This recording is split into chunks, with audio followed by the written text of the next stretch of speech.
নমস্কার, Meghnad news bulletin থেকে মেহেরাজ সঞ্জয়।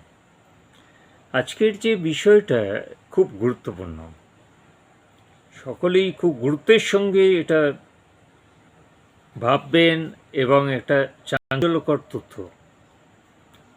আজ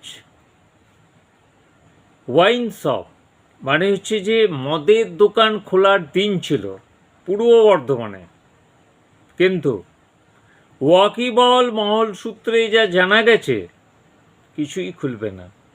সেই আপনার 5 তারিখের পর, মানে 6 তারিখও খুলবে কিনা সন্দেহ আছে। সুরাপ্রেমিকদের জন্য এটা খুব দুঃসংবাদ, কারণ বর্তমানে যা নির্বাচন কমিশন অ্যান্ড রেগুলেশন, যে সুষ্ঠু নির্বাচন, অবশ্যই আমরা তো সকলেই চাই যে সুষ্ঠু নির্বাচনটা হোক। এই মদ বলুন, যেসব অবৈধ কারবার, সেগুলো সবই বন্ধের ব্যাপারে নির্বাচন কমিশন সক্রিয়। কিন্তু বর্ধমান শহরে যেটা হচ্ছে যে আপনার এই মসজিদতলা এলাকা অবাধে চলছে, গাঁজা লক্ষ্মীপুর মাঠে চলছে, বিভিন্ন এই যে আপনার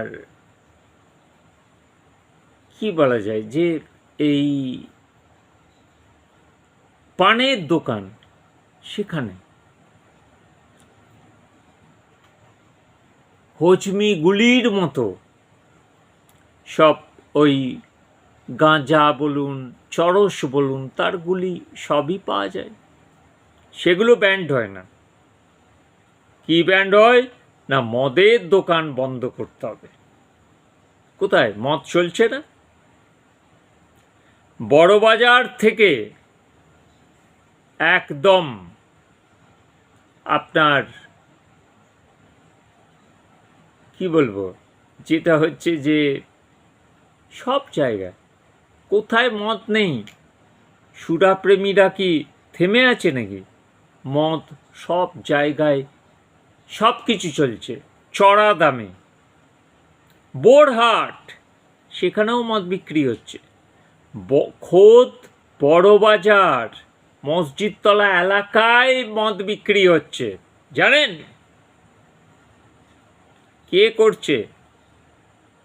সব তথাকথিত সব যারা মহৎ ব্যাপারীর ইউনিয়ন করে, তারাই সব চালাচ্ছে।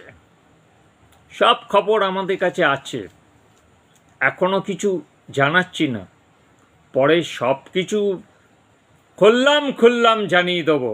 নির্বাচন কমিশন একটু তদন্ত করুন। সব তো চলছে, দোকান বন্ধ, কিন্তু তার পাশে সব কিছুই বিক্রি চলছে। সেই মদ ব্যাপারীরাই, লাইসেন্সি হোল্ডাররাই, ওয়াকিবহল সূত্রে এটাই তো জানা গেছে। সব সতী কমিটির চেয়ারম্যান বড় বড় কথা বলে, তারা অবিলম্বে এ ব্যাপারে পদক্ষেপ গ্রহণ করুন নির্বাচন কমিশন। কি চুপ থাকবেন নাকি? না আপনাদের অফিসারদের মনোরঞ্জনের জন্যে দরকার ওই দোকান খুলিয়ে মদ নেওয়ার জন্যে? কোনটা? না ওই পঞ্চময়ের ব্যাপারেই তো আপনার কোনটা দরকার? না মহাজনটুলি? কোনটা? কি বলছেন? জবাব দেবেন। আমরা কিন্তু সব জেনে গেছি, সব খবর আমাদের কাছে এসে গেছে, আর কিছু বলতে চাই না। আমরা যা বলার বলে দিয়েছি এই প্রতিবেদনে।